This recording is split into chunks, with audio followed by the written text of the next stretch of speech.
Okay.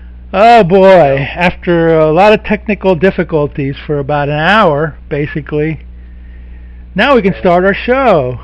Da-da-da! So And today's movie is The Monster Club. The Monster Club. From 1981. I think it's 81, isn't it? Yeah, 81. This movie, I remember seeing it a while ago. You did see this before, okay. Yeah, I've seen it before. This had the feeling of an earlier, like around the time they did the, Corman did the, those Poe movies that were kind of on the funny side. For me, it had the feeling of, like in the 70s, Tales from the Crypt, Vault of Horror, all those anthology movies, because the guy who produced this, Subotsky, he was the guy who did Amicus. He's the guy, in the 60s he did, there was the anthology movies, Dr. Terror's House of Horrors or whatever. It's in the same kind of league as those. Yeah, it's an anthology movie, and it did have a lot of that feeling, but it also had that comedic element. Yeah, and it had that 80s feel to it with the band, the new wave bands, and all that stuff. Yeah, it's funny. I just before I watched this, I was watching Dr. Terror's House of Horrors. Oh, that's funny. Yeah. And I forgot about this. I don't know if I have it anymore or not. But this was made into a comic book, and I had the I heard that. I have had it. It was drawn by John Bolton. And I completely didn't make the connection until I watched the movie, and I saw like the guy at the beginning. I go, that guy looks familiar, the first story. Yeah. And then towards the end of the movie, there's a section where like she's explaining to the Stuart Whitman about the ghouls, and you see comic book drawings. I'm going like, yeah, that's that comic book. I don't know if I have it anymore, but I remember it. Right. It was very good too. John Bolton was a very good British artist. He did a lot of stuff for. He did stuff for Marvel too, Red Sonja and Conan and stuff like that. But he didn't. Let's see, didn't he? What's that? There's some UK book that Warrior. Names in. Warrior. There's another one. Judge Dredd. I think he may have worked on. He may have. I'm not sure. A lot of people work for Judge Dredd. He may have worked for Judge Dredd. I'm not sure. And I forget the name of the magazine it appeared in. 2000 AD. Yeah, okay, there you go. 2000 AD, yeah, that's the one, yeah. Oh, anyway, this is kind of like, it kind of feels like it wasn't because I think they did more movies. Mm-hmm. But it feels like the end of the line for a lot of the horror genre, because you could see like Price and Carradine are pretty old, and they did a movie which I don't know if it's before this or after this. It was called House of Long Shadows, and it had Christopher Lee, Peter Cushing, John Carradine, and I think Price. But Cushing and Lee turned down this movie. Yeah, I heard. I think Lee, upon hearing the title, he's like, no, thanks. Of course, he went on to make other dumb movies, but he didn't do this one. I was like, okay. Well, Price and Carradine are fine. Yeah, they're good, and they have a nice framing sequence, but it's very campy in a way. Yeah. House of Long Shadows was in 83. Oh, so it was after this. I think Desi Arnaz Jr. might be in that one. Yeah. Yeah, he's in there too. Is Vincent Price, Carradine, Cushing, and Lee? Or in Long Shadows? Yeah, Price, Lee, Cushing, and Carradine, and Desi Arnaz Jr. Yeah. Standout star. Cool. On the conga drums. Anyway. These anthology movies are like... the first one I ever saw was Tales from the Crypt, because it played in my local theater. It was based on comic books. Before I saw Tales from the Crypt in 2, maybe 3, I don't remember. I'd heard about EC Comics, but I've never read them. And when I was reading the Warren books, Creepy and Eerie, they always referred to EC. And then as I started like picking up like Monster Times magazine occasionally when I was at the drugstore, they were talking about the ECs, and they showed. And then they came out with a book, which I couldn't afford because it was $20 back then. The stories. And I was like, so this is what this is. And I saw the movie again. This theater was a block away from my house, and the movie I thought was great. So that's the first one of these kind of movies I saw, and it was Subotsky producing it. But the stories were adapted from the comic books. I can't remember if Robert Bloch was adapted them or not, but I'm sure he worked on it because he did a lot of that stuff, you know. So, but yeah, this is like 3 stories only. But I mean, it's got like Vincent Price, Peter Cushing, Simon Ward, Britt Eklund, Richard Johnson, Donald Pleasance, Patrick McGee, Stuart Whitman, and maybe I'm forgetting somebody else, but that's a pretty good cast. Yeah, there were also some famous. Britt Eklund was in it, but and Britt Eklund, Simon Ward, he's well known in England. So is Patrick McGee, you know. Donald Pleasance, you know, all those guys. Yeah. And they all did anthology movies. All of them did, except for maybe Simon Ward. He might have. I don't remember. But Britt Eklund was in Asylum. Patrick McGee was in Asylum. Whatchamacallit? Stuart Whitman, maybe not. Carradine, I'm not sure if he was in one of these anthology movies or not, but Pleasance was. They're all like, you know, they're all great actors, and you know, this was made in England, wasn't it? It had to have been made in England. It was made in England.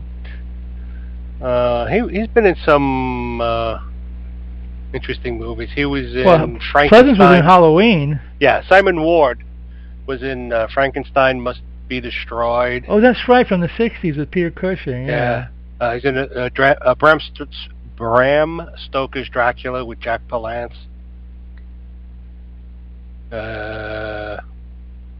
Holocaust 2000. I haven't heard of that movie. Sounds like a end of the world movie or something. Yeah, something like that.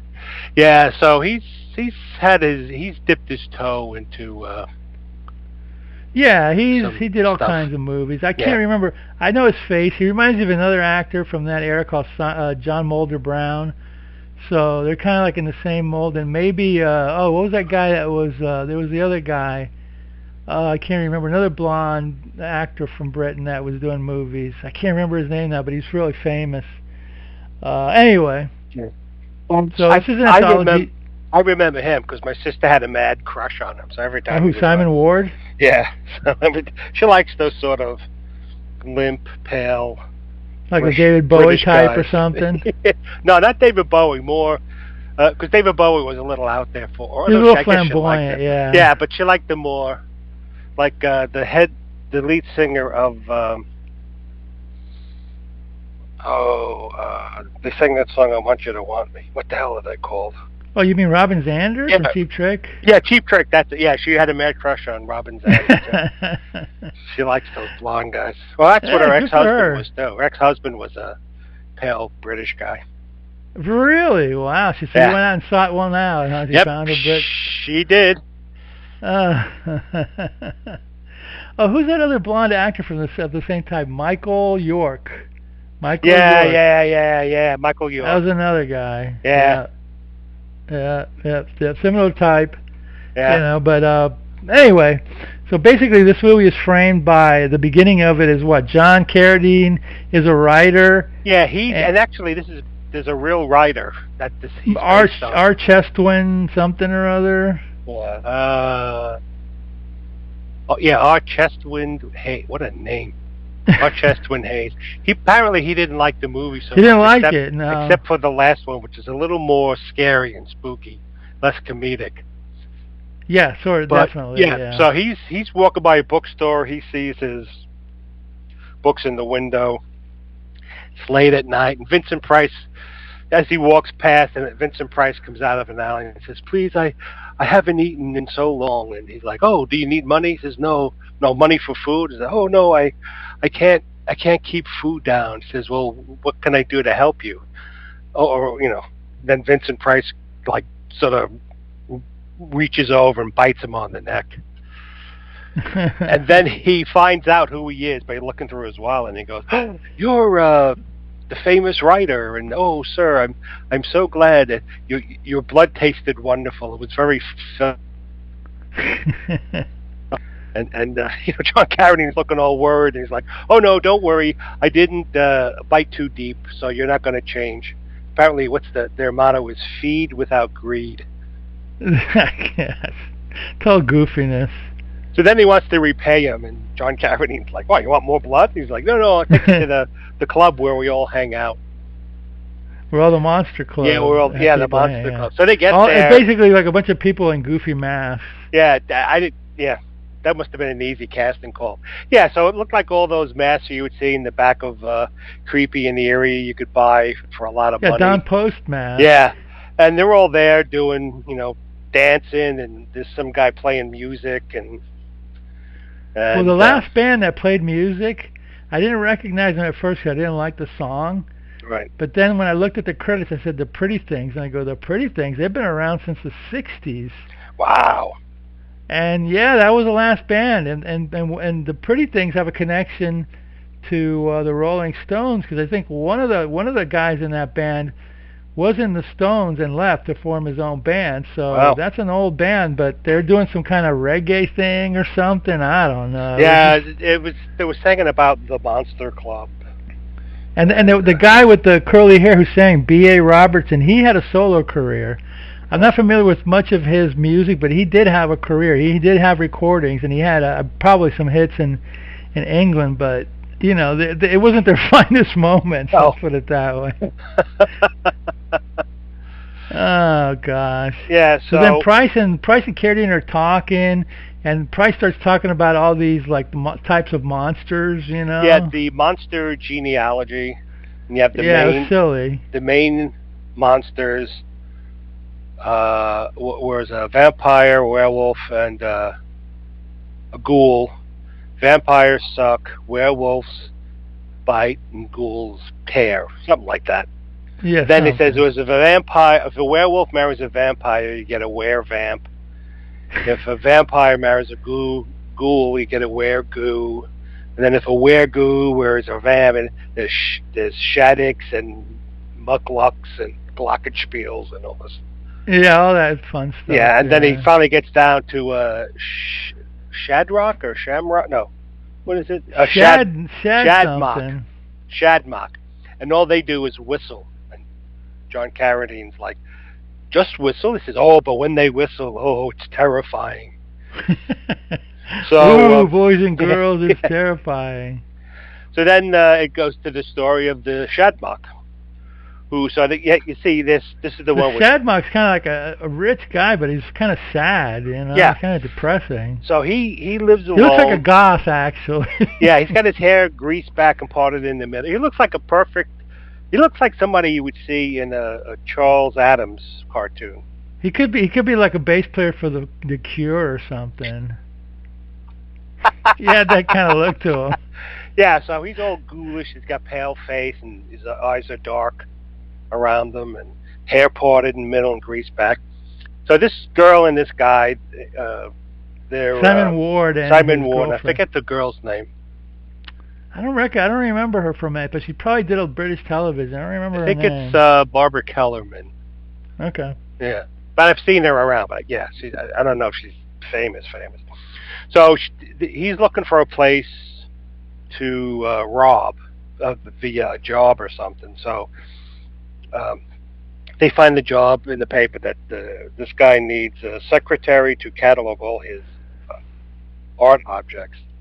So she goes there, and the house is all dark and creepy, and it's filled with all sorts of obscure statues and paintings and knickknacks. It's like a museum. Yeah. So then, she's saying like, I don't like to, it's hard for me to hire people because I'm kind of a lonely kind of guy. And then he sort of turns around, and you sort of see him lit up from beneath, and he looks all creepy and weird. She's spooked. She runs away. And then she's back at the apartment with her boyfriend. He's like, so he didn't want you? She says, no, he wanted me, and I did fine, but just too creepy. I can't stand him. So he goes, well, this is a lot of stuff. So sounds like you had a lot of good stuff.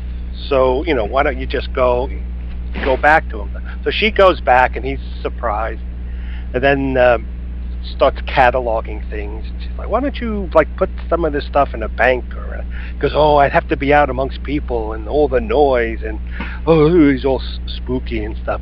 So that he's doing her job, and she sees him buy this expensive ring that's like 3,000 years old, and from some guy walks in, looks like some ne'er-do-well or something. I don't know. So he's telling her about the ring, and she sees that he has a safe with a lot of money in it. And then he's out, and they're doing their stuff, and then he's out feeding the birds, and he tells her, "Oh, the birds are my only friends," and there's this cat. Yeah. Then it's this cat eyeing the birds. So she's inside cataloging, and he's outside with his bird friends. And he sees the cat had killed one of the birds. So he gets all freaked out. And then you see him whistle. So silly. I know. She hears the whistle, and she comes running out and looking at her, and he comes in, he's all weeping and crying and freaking out. She goes out, and she sees like a big pile of liquid, gooey ash and whatnot in the shape of a cat. So then, she's coming along, and he surprises her with flowers, and he says, "Oh, you're so beautiful. You should always be surrounded by flowers." And then she walks in, and the whole place is surrounded by flowers and stuff. Then he asks her if she will marry him.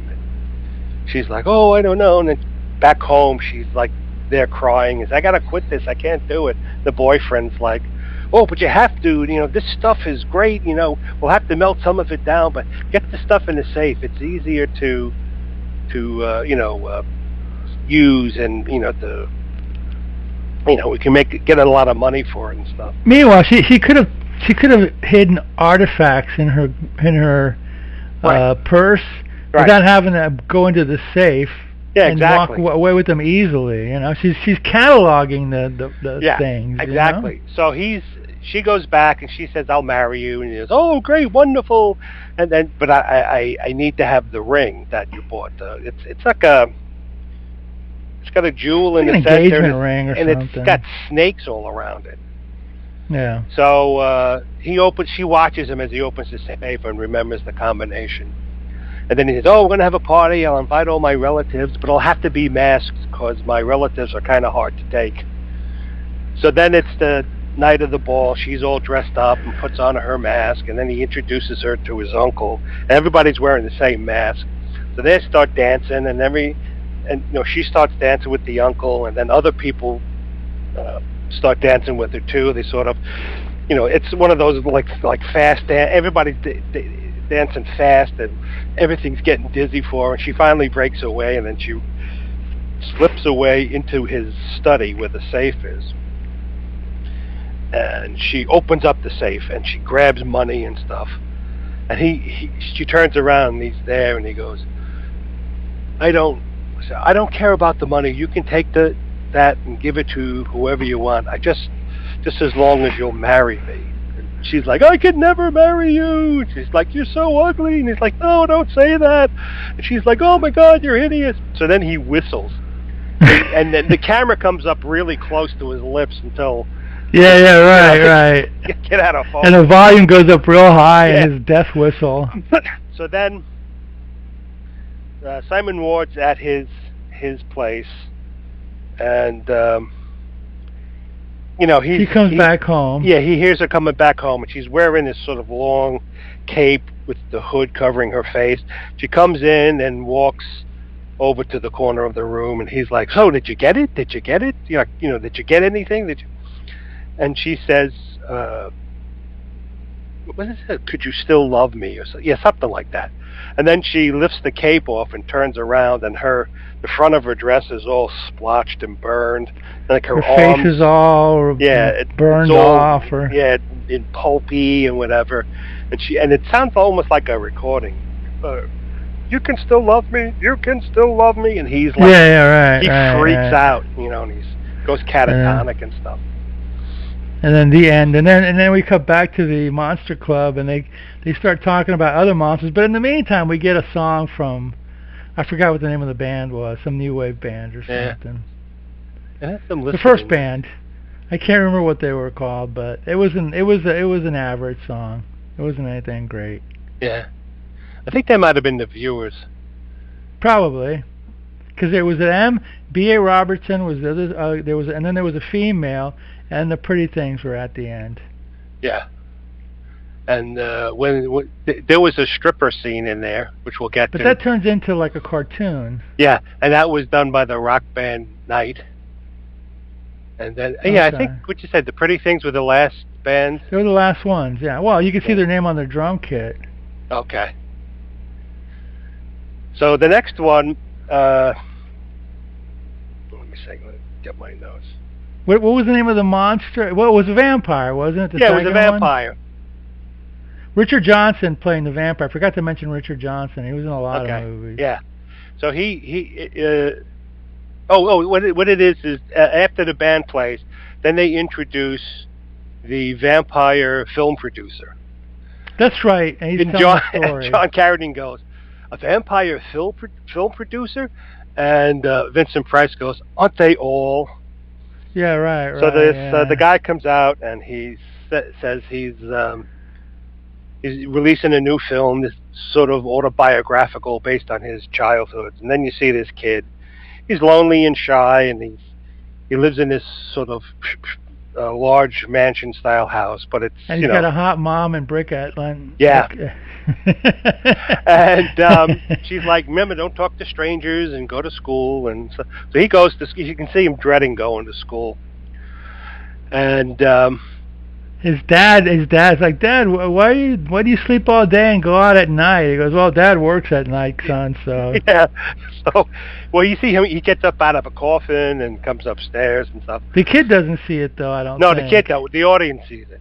So then the kid, and he's playing with the kid with whatever, and the wife goes, oh, it's about time you started work because the Piccadilly scene is letting out of the theaters or whatever. So he goes, all right, and he's all dressed up in like a tuxedo style thing, suit and stuff. So he puts on his top hat and stuff, and the kid goes, Dad, are you a butcher? And he goes, oh no, I'm not a butcher. And he says, well, what do you do? He says, well, I'm in a service where I lighten people's loads, and in return I get some nutritional value from that or whatever. So then he goes out, and the kid's all like waves to his dad goodbye through the window, and he's all dejected. He's like a skinny kind of it's a skinny little kid. Yeah, skinny nerdy little kid, very shy and stuff. So at school the next day, all the kids are in a big group, and they're jumping over a puddle, and then see a bunch of boys making fun of him. And they said, but you can't jump over the puddle. So he tries to jump over the puddle, and he gets in, and he lands in the puddle, splashes his leg, and he's all dejected and stuff. And in the meantime, you see Donald Pleasence sort of peeking over he's got like a collar that makes him look like a priest or something. Yeah, or a vicar or something like that. So he's looking over the hedge, and he's watching. It kind of has the feeling of a child molester or something. Yes. I mean, really. Creepy. So then the kid comes home, and he's telling his mom what happened, and she's like, oh, well, don't worry, you're better than them because your dad was nobility. He had to leave Europe. He was a count, which makes me a countess, and you're a viscount. A viscount or something. And he goes, oh. So then the next day at school, the wimpy kid is yelling at the other kids for making fun of him. He's saying, I'm better than you. I'm a viscount. And then, some of the bully kids come over. Oh, pardon me, my lord, and stuff. So then they push him against a fence, and they're going to beat him up. And then Donald Pleasence comes along. What's going on here, children? And they all run away. And he's talking to the kid and asking about his father and stuff. And the kid says, oh, my dad sleeps all day in the cellar and stuff. And he goes, oh, you never see him? No, I never do. Well, maybe one day if you go down into the cellar, he'll wake up early and play with you. Kid. And then Donald Pleasance looks to to this black van, and there's other guys dressed just like him in black suits. And they got little violin cases. And they got violin cases. And earlier on, before the father had left for work, he warned his kid, always beware of men carrying violin cases. So then, the kid is there doing something. The mom goes out shopping, and Donald Pleasance and the other men are like watching.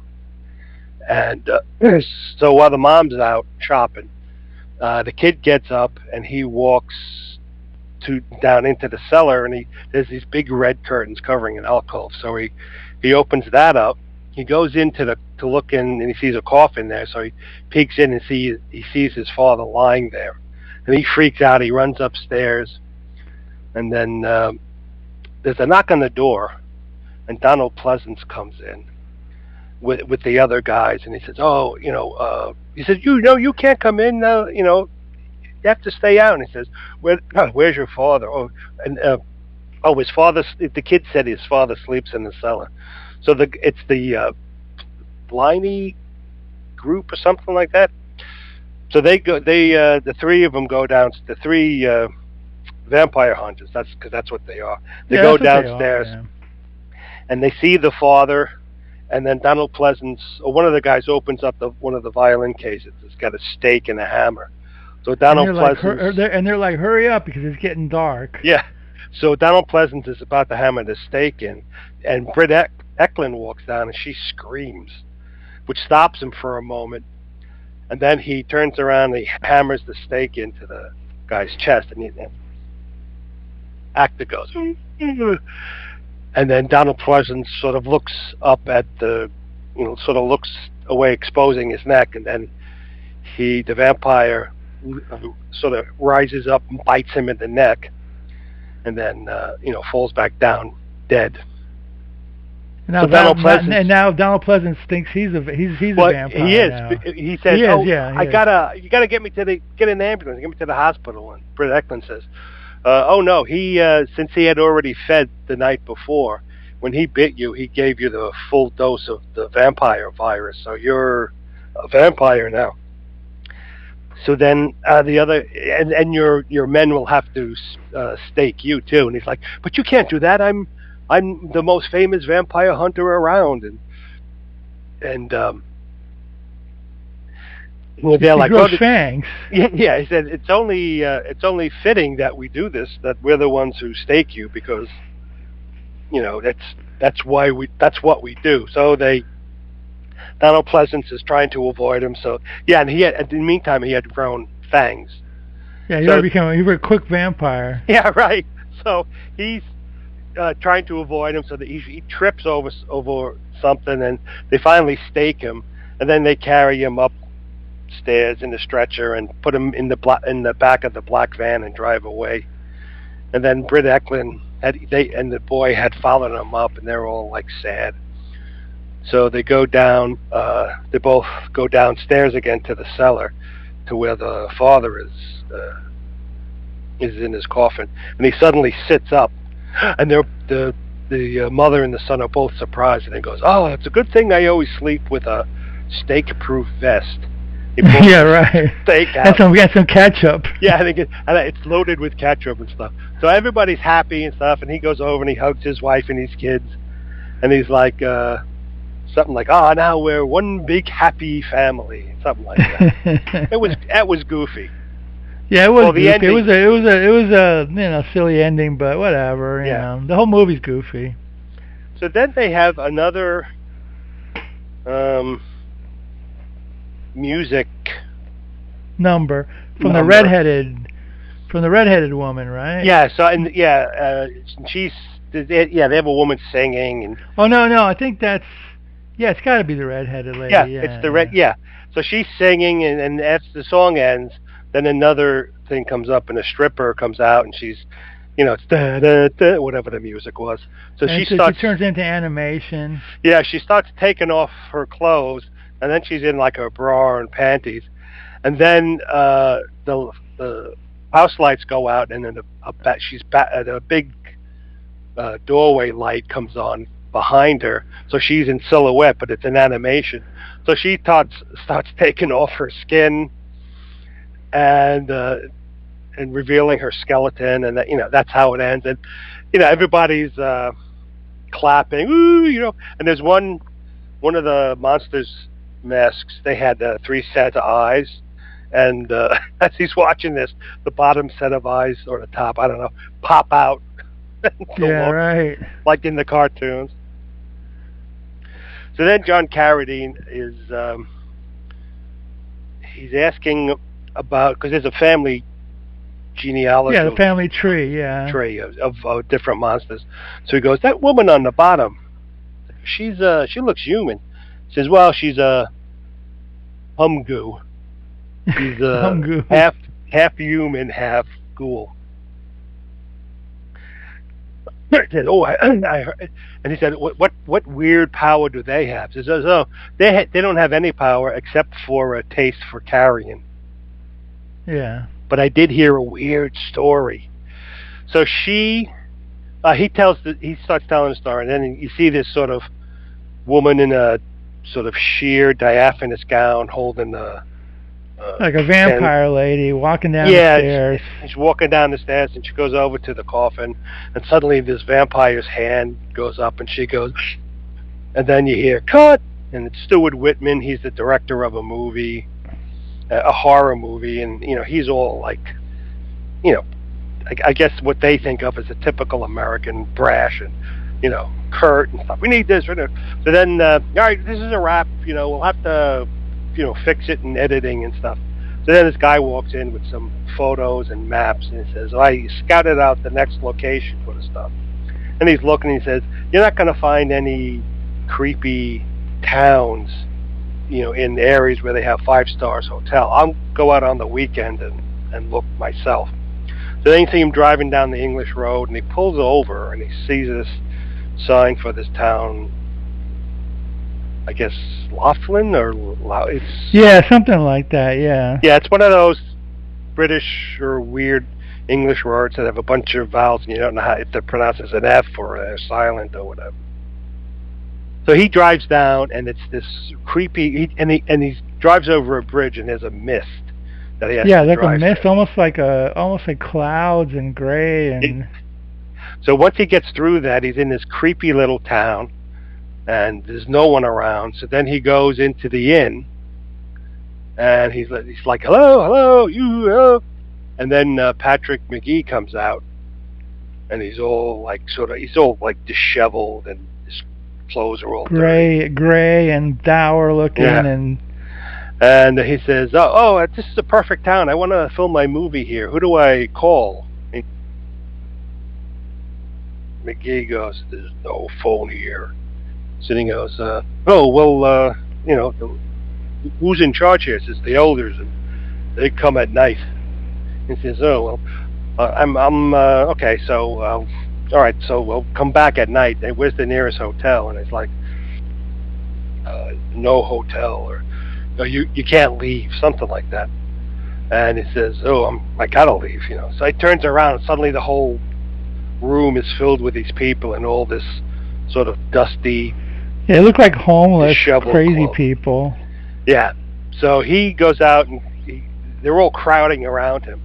So he goes out into the car, to his car, and he tries to start. It won't start.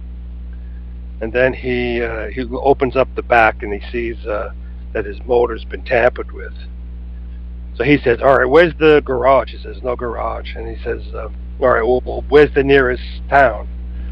And he says, no, you have to stay here. And suddenly all the townspeople start grabbing him and pulling at him, and they're bringing him towards the house that he was first in with McGee, and then they sort of like pushing him upstairs, and in the course of doing that, they take off his jacket, and then McGee puts it on, and then he gets shoved into a room upstairs, and he closes the door, and he's waiting, looking around, He looks out the window, and he sees a churchyard across the way, and by the side of the churchyard, there's a graveyard with graves that have been dug up and empty coffins. And suddenly, I don't know if she knocks, but she comes in. This girl comes in. Yeah, the young girl, the daughter or whatever. Right, and she has who has a weird way of speaking too. She's like, I this and I that. Yeah, it's almost like she's speaking as they would in the 1800s or something like that. Yeah, right. A lot of ye's and these and stuff. So she gives him rabbit stew. And she says, supposedly. Oh, well, yeah. And she talks about digging up boxes, and we're running out of boxes, and she means graves and stuff. Yeah. And then she says, "Well, where'd you get your clothes?" He says, "Oh, we find them in the boxes." And then she says, "With the boxes, we make all our furniture from and stuff." So then she says, "But we don't have clothes like you. They're fine clothes and stuff." And says, "Well, I need to get to the big city." And she's like, "Oh, the city. If you go, will you take me?" He's like, I'll take you and stuff, but we have to get out of here. He says, "Well, we can't do it. We have to wait a bit." She says, "Well, I got to get out of this room." She's like, "If you go to the church yard across the way, they can't go on consecrated ground. Ground. So he gets down and he goes to the church, and some of them with the girl, right? Not yet. No, she comes later. Oh, that's right. That's right. Yeah. So he goes in, and I think some of them. He has to fight through some of them to get there. So he gets there, and they don't go. They can't cross the gate because it's the start of the graveyard in the church. So he's in there, and he finds an old book, like a diary of the priest who was there. And that's when that's when you see the comic book page. Right, that's when you see. So the comic book pages are the flashback story. So it turns out this old village in 1800s, they found a ghoul who was sort of starving and frail, and the townspeople wanted to kill it, but he took it in and nursed it back to health. And then one day it disappeared from his house, and he went out and he found it eating. It dug up one of the graves and was eating a corpse. Which, if you think of it, if they can't go on consecrated ground, how are they able to go into the churchyard? No. And eat the corpses. So anyway, that's where you find out that the ghouls, and after that it signaled to its other ghouls to come, and then the ghouls sort of took over the town and mated with the humans. And so they still, they're like they're humgoos. They're half ghouls and half humans. Yeah, they're basically like humans that are like insane. Yeah. Basically. So the girl is running to get to the Stuart Whitman. Yeah, to Stuart Whitman on the consecrated ground, and so because I guess she wasn't a hum ghoul, even though they named her a hum ghoul. She wasn't one because she could go on consecrated ground and she was fine. Right. So I'm not sure. That one was kind of vague. Yeah, so even though in the picture they said they said this is a hum ghoul. She wasn't all gray and withered and like she wasn't like them. Yeah. So anyway, she's able. They're attacking her and they're stopping her, and then Stuart Whitman comes out with a cross on a pole, and he's able to scare off the ghouls, and then and Stuart Whitman and the girl, they start running to escape. And they go in the church, and then the ghouls start throwing rocks through the windows. Through the window, yeah. So then he comes out again with the cross on the stick. And they get out. And they get out. And they're running through the woods, and the ghouls are running after them. And then they throwing rocks at them and stuff. They're coming to the mist, and apparently the mist was created by the elders to, keep people out and ghouls in or something. I don't know. Something. So they're almost there, and then one of the ghouls throws a rock, hits the girl on the back of the head, and so she That's dies. A hell of a hit, Yeah. So she dies. So then Stuart Whitman runs. He's running. Yeah, he runs through the mist, and he gets to the highway, and he sees a cop car coming up, and he's waving to them, And he says, "Yo, you gotta, take me to the police station. There's this crazy village there, and then, they kill the girl and stuff." And then the cops are sort of blasé about it, and they get him in the car. So then they start down the road. And they make like a U-turn. Yeah, towards the village. And he says, no, you're going the wrong way. This is the way towards the village. And they look at him like, "We know, sir." And then he drives past the girl, and he says, "No, see, that's the dead girl." And then they're pulling up. Say, "We know, sir. We're the police guy. We're the police escort. We always give For the elders police escort with the food truck, which you assume then is filled with dead bodies." So he's like, "Right, what?" He's all shocked and stuff. So then they stop, and then you see the whole townspeople there. And then the two cops turn around, and they smile, and they both got pointed teeth, which were really bad plastic teeth. Sure. And he's like, "Ah!" He screams. And then it's back to Vincent Price and John Carradine. And then they're just talking, and like they're talking about all the monsters and all that stuff. And Right. Price goes on a big old soliloquy about, well, there are monsters here, but humans have like killed 150 million and tortured, and and so who's the real monster? Basically, he went on like a little semi-political tirade there at the end. So then he wants, and because of that, he wants to make John Carradine a member of the Monster Club. Yeah, they're going like, well, he's not a monster, and you go, wait a minute, the humans have done, and they go, oh yeah, that's right. Yeah.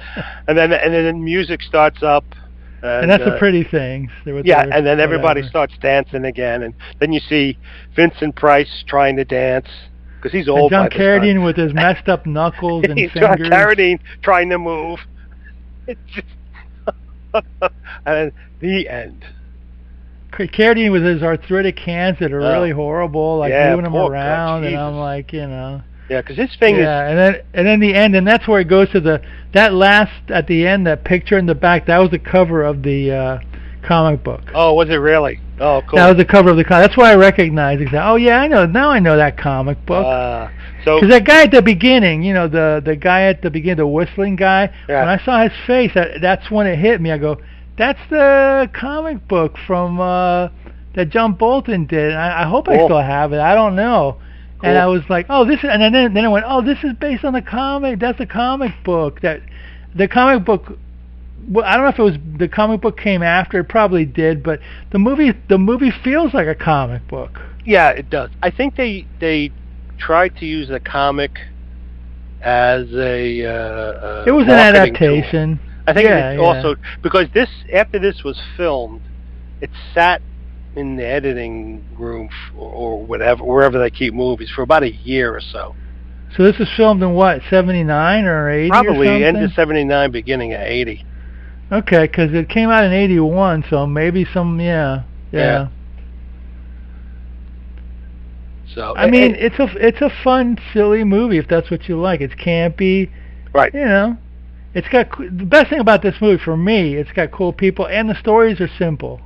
Yeah. They're easy to follow. They're not all these intricate, like, we got to add some padding and storylines. They're just bare bones story. Yeah, the endings are kind of cheesy, but if you take it as a comic book, it works. If this was done as a comic book, it was like an EC, but I mean instead of a film. But yeah, I'm sure that if you read it as the comic it's better. It's better read as a comic book. I read the comic book. Yeah. I didn't remember it. Right. Yeah, it works. It works just as well as a comic book. Yeah. I mean, the movie to me, the comic book was great because it's got nice art and the stories are comic booky. But it's the actors that made this movie for me. Yeah, definitely. And this was the last production for Milton Subotsky, and it was also the last film Roy Ward Baker directed from Hammer. So it's kind of like, it really is an end of an era. Yeah, exactly. In a way, even though those guys kept going on for a little while longer, they were very old. You can see Price is very old, and he still was able to move around. I mean, it was this before Thriller? I may have been before Thriller. Probably. Yeah, because I think in Thriller he was really. Was Thriller like 1983 or something like that? And this was 81. Yeah, it's probably before Thriller. Yeah. Let me see. So Price still had his voice, and he still had a presence, and Carradine, looked pretty old and whatever, but it would have been cool to have had Christopher Lee and Peter Cushing in the movie too. If they would have had those guys added to the movies, man, this movie would have been way better. Yeah, it would have been. And if they took out the music too, it would have been. Yeah. Better. The music was unnecessary. Yeah, it was an unnecessary part. It says here, before they started filming the movie, the script was used to create a comic book. Oh, okay. And then they used it as a promotional tool. Oh, interesting. And then it was later reprinted in Halls of Horror, issue number 25 and 26. It was reprinted as a normal comic book in the United States, I believe. Yeah. I believe. So, but yeah, I could have seen. It would have been great to have Christopher Lee as the vampire in the second story. Richard Johnson was fine. I mean, he was great, but Christopher Lee would have been fantastic. Yeah, exactly. And it would have been great. I mean, Patrick McGee was great, but like Peter Cushing as the ghoul at the end or something. That would have been because he had. There's something about Lee and Cushing, the way they acted on screen. Now, McGee's a good actor. McGee. The actors are fine. McGee's great. He's got that mean-looking face and that voice, that nasty voice, and he was great in movies. He was a great bad guy and the whole night. So I'm not putting him down. When I heard that those other two turned it down, I was like, that's kind of sad. Yeah. It would have been a nice ending of Hammer, Yeah. Well, this wasn't Hammer. Well, kind of. Yeah. Was it Amicus or no? It was an independent production. Were Amicus? You did stuff with Amicus, but it was distributed by ITC. ITC was the British, yeah. And the production company was Chips Productions and Sword and Sorcery Productions. Yeah. Okay. It really is. It really is a fun movie if you like this kind of stuff. Yeah, as long as you're not looking for a real serious. I mean, it's a horror movie. You're not really. Nobody's ever looking for anything real serious in a horror movie, but it's definitely campy. Yeah, it's definitely campy. Yeah, it's a and fun movie. The stories movie. are kind of lightweight in a way. Yeah, it's kind of a movie. They work. You'd go if you go into the drive-in. And you bring in your girlfriend or a bunch of friends, you would like goofing and stuff. You would watch this. I've never seen it before, believe it or not. This is really? The first time. I'm glad I saw it. I was never seen it before. Yeah. I watched it this morning. I think YouTube had it free with ads, so it was a nice, it was a very nice copy of it on YouTube. It was like, it would look really sharp, so it's worth watching, with their commercial interruptions and, Yeah. This is like these guys kind of like not their last hurrah, but getting close to it, and giving it. And these guys, the thing about these actors is like these were working actors. These guys, I don't know if they were millionaires or not. They may have been, but they weren't like today's stars. They would do whatever it took. A job is a job. Yeah, exactly. So Vincent Price died in '93. So he lasted another 13 years. So he was in his late 60s, no, really? Price looked like he was in his 70s in this. Yeah, he probably would have been in his 70s. And Carradine looked like he was in his 70s or early 80s. Yeah, Carradine died in '88 at 82. Yeah. So he was in his late 70s. Yeah. Yeah. Wow. Good stuff. It was fun. It was. I mean, it's funny. This is the only of all the movies we watched. This was the only one my wife watched with me. She's not a horror movie fan. Did she like it? Yeah, she actually did. Cool. It was kind of, and that's it. It kind of, because of it was a bit campy and not gory at all. It could sort of appeal to more people who weren't horror movie fans. Cool. Yeah, I don't know, cool, man. I don't know how well it did in the theaters, but I remember it. I remember it on video. I remember like the comic book. I'm sure it played in theaters here. Yeah. It says the movie was a critical and commercial failure. Yeah, but that time the culture had taken a slightly different swing. This probably would have been really big if it came out in the late 60s, early 70s. Yeah, in the 70s. Yeah. You know, it would have been different too. It would have had a different feel to it, I think. Yeah. You know. Yeah. Well, the music definitely would have been different. It would have been like rock bands instead of new wave bands. Yeah, I could see this if they had some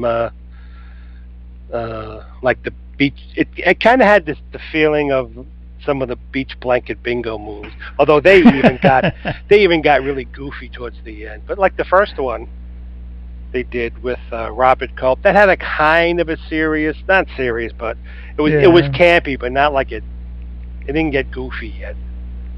Yeah, no, I always liked these kind of movies, you know, I really did. I wasn't sure what this was. I really wasn't. I didn't know it was an anthology. I asked a friend of mine, did you see this? And he's like, yeah, it's an anthology. I went, oh, yeah, okay, I can dig it. Anthology movies are good because a lot of the stories that are really good are like short stories, and they can't be made into a full movie without losing something.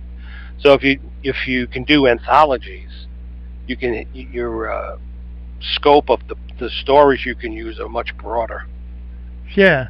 And they generally, they're done without padding, so you get that nice impact.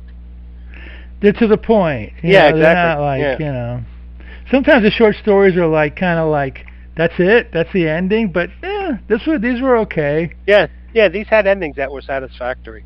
Yeah, I was talking to a friend of mine, I goes, if the movie has cool people that I like, I probably follow it more than even if it has a great story or great directing. To me, it's like about the people in the movie and how they, how they act, and everybody in this movie was pretty damn good.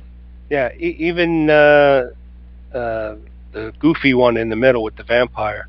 That was fine. Steak-proof vest, but it fit in with the rest of the movie. Books. Yeah, comic books. It was fine. Yeah. I don't know if you ever watched Alfred Hitchcock. Sure. Those stories and then Twilight Zone. They were like half hours, very concise. They were on MeTV every night almost. Okay, there you go. They were concise. The story it got right to the story, no padding, and it was enjoyable. So if you could find a bunch of episodes and then you could kind of link them. Yeah. With an intro and outro. Yeah, exactly. That kind of thing. So very enjoyable. Now our next movie is going to be different. It's called Beyond the Valley of the Ultra Vixens. That's a joke. I'm just kidding. I'll have to watch that when my wife's not around. That's a joke. I'm just kidding.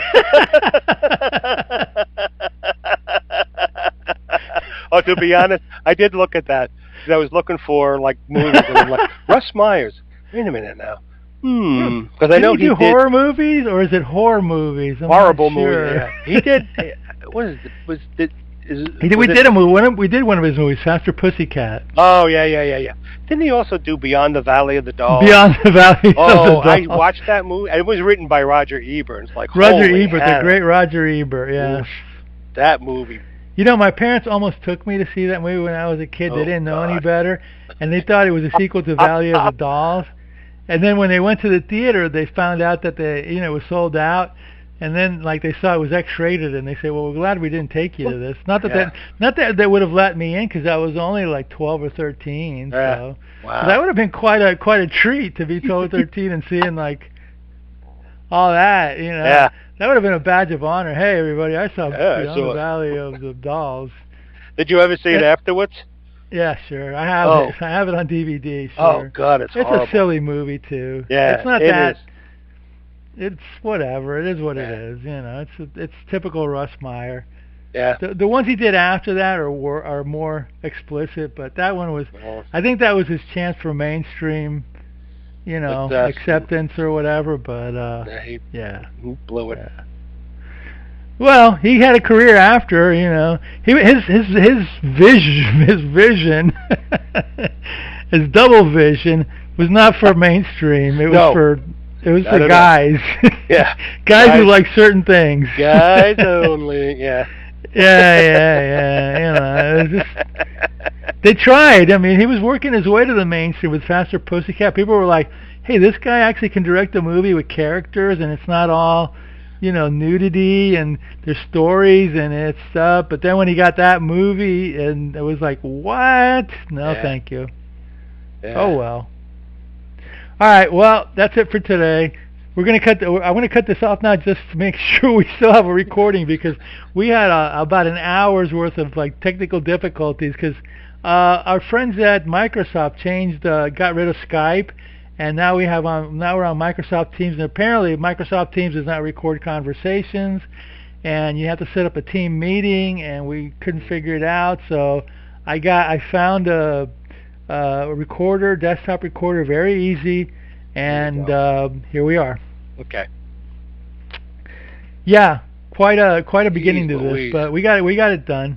All right. All right. Well, anyway, we'll be back in a couple of weeks. And Roddy, in the meantime, watch more B-movies.